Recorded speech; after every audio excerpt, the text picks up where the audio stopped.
Hello everyone. আজকের আলোচনার বিষয় হলো ক্লাসিফিকেশন অফ ইন্ডাস্ট্রিজ। এটা ইন্ডাস্ট্রি অ্যানালিসিসের দ্বিতীয় ভাগ।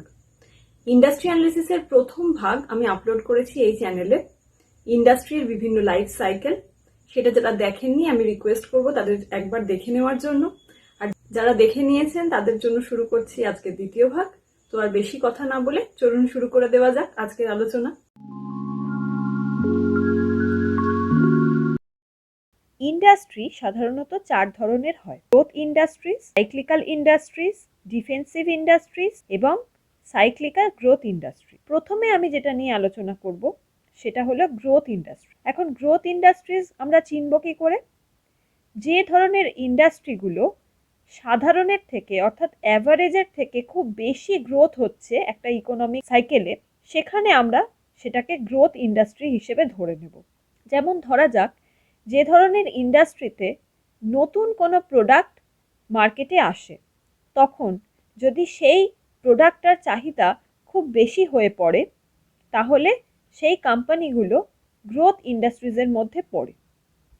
এখন গ্রোথ ইন্ডাস্ট্রিজের ক্ষেত্রে যখন দেখা যায় যে একটা পার্টিকুলার জিনিস খুব বেশি মার্কেটে চাহিদা পাচ্ছে এবং মানুষ সেটাকে খুব বেশি পছন্দ করছে, তখন সেই স্টকটার দাম হঠাৎ করে খুব বাড়তে শুরু করে। তাই এই স্টকগুলো খুব ভোলাটাইল হয় এবং এই স্টকগুলো খুব রিস্কি হয়। এখন এই ইন্ডাস্ট্রিটা যখন ক্রমশ বাড়তে শুরু করে এবং এর গ্রোথটা খুব র্যাপিডলি লক্ষ্য করা যায়, তখন এখানে প্রচুর মানুষ এই স্টক কিনতে চান এবং তার ফলে এইসব ইন্ডাস্ট্রিতে স্টকগুলো খুব ওভার ভ্যালুড হয়ে যায়। তার মানে স্টকটার আসল ভ্যালু হয়তো সেরকম নয়, কিন্তু যেহেতু স্টকটার ডিমান্ড বাড়ছে, সেহেতু সেইটা স্টকের ভ্যালুটা অনেক বেড়ে যায়। যদি গ্রোথ ইন্ডাস্ট্রিজে আপনারা স্টক বাই করতে চান, তাহলে প্রথমেই বুঝে নিতে হবে যে স্টকটা ওভার ভ্যালুড আছে না আন্ডার ভ্যালুড আছে। খুব ওভার ভ্যালুড হয়ে গেলে সেই স্টকটা কিন্তু আমরা কিনবো না। এটা আপনাদেরকে লক্ষ্য রাখতে হবে। এবার দ্বিতীয় যে ইন্ডাস্ট্রিগুলো আছে সেটা হলো সাইক্লিক্যাল ইন্ডাস্ট্রিজ। সাইক্লিক্যাল ইন্ডাস্ট্রিজটা কি? এই ধরনের স্টকগুলো সব সময় কিন্তু আমাদের ইম্পর্টেন্ট থাকে না। তার কারণ এই ধরনের ইন্ডাস্ট্রি যে গুডস প্রডিউস করে, সেগুলো কিন্তু খুব বেশি পরিমাণে আমাদের প্রয়োজন হয় না। তার মানে দৈনন্দিন জীবনে হয়তো আমাদের এর খুব বেশি প্রয়োজন হয় না। তাই যখন ইকোনমি খুব লো রেটে চলে যায়, অর্থাৎ ইকোনমির গ্রোথ তেমন থাকে না, তখন আমরা কিন্তু এই ধরনের চাহিদাকে কাটিল করি আমাদের জীবন থেকে। তার ফলে এই ধরনের ইন্ডাস্ট্রিতে কিন্তু তখন গ্রোথটা খুব স্লো হয়ে যায়। এই ধরনের ইন্ডাস্ট্রিকে আমরা বলি সাইক্লিক্যাল ইন্ডাস্ট্রিজ। এবার হলো ডিফেন্সিভ ইন্ডাস্ট্রিজ।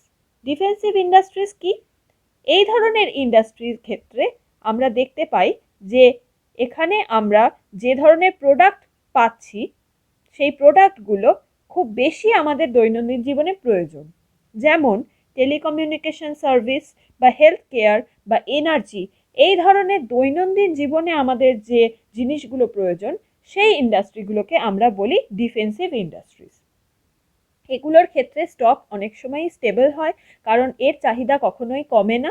তার ফলে এই ধরনের স্টকে আপনারা অবশ্যই ইনভেস্ট করতে পারেন। এর পরবর্তী যে ইন্ডাস্ট্রির কথা আমি বলবো সেটা হলো সাইক্লিক্যাল গ্রোথ ইন্ডাস্ট্রিজ। এটা খুবই একটা ইম্পর্টেন্ট জায়গা বোঝবার জন্য। তার কারণ এখানে কিন্তু একটা সাইক্লিক্যাল ট্রেন্ড দেখা যায়। তার মানে এটা কিন্তু অত গুরুত্বপূর্ণ নয় আমাদের জীবনে, কিন্তু এইসব ইন্ডাস্ট্রিগুলো নিজেদের মার্কেটে চাহিদা বজায় রাখার জন্য নিজেদেরকে চেঞ্জ করে।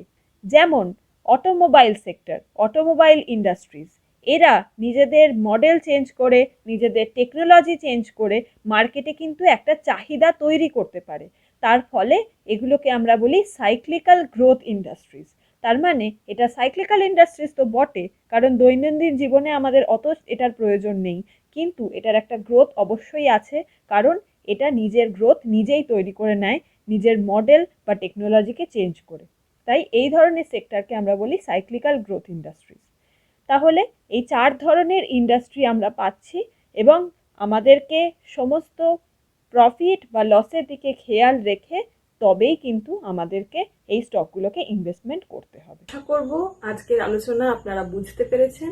ভিডিওটা ভালো লাগলে অবশ্যই লাইক শেয়ার করুন এবং কমেন্টে লিখে আমাকে জানান কেমন লাগলো ভিডিওটা। এবং এই চ্যানেলে যদি নতুন হন তাহলে অবশ্যই সাবস্ক্রাইব করতে ভুলবেন না। দেখা হচ্ছে পরের ভিডিওতে। ধন্যবাদ।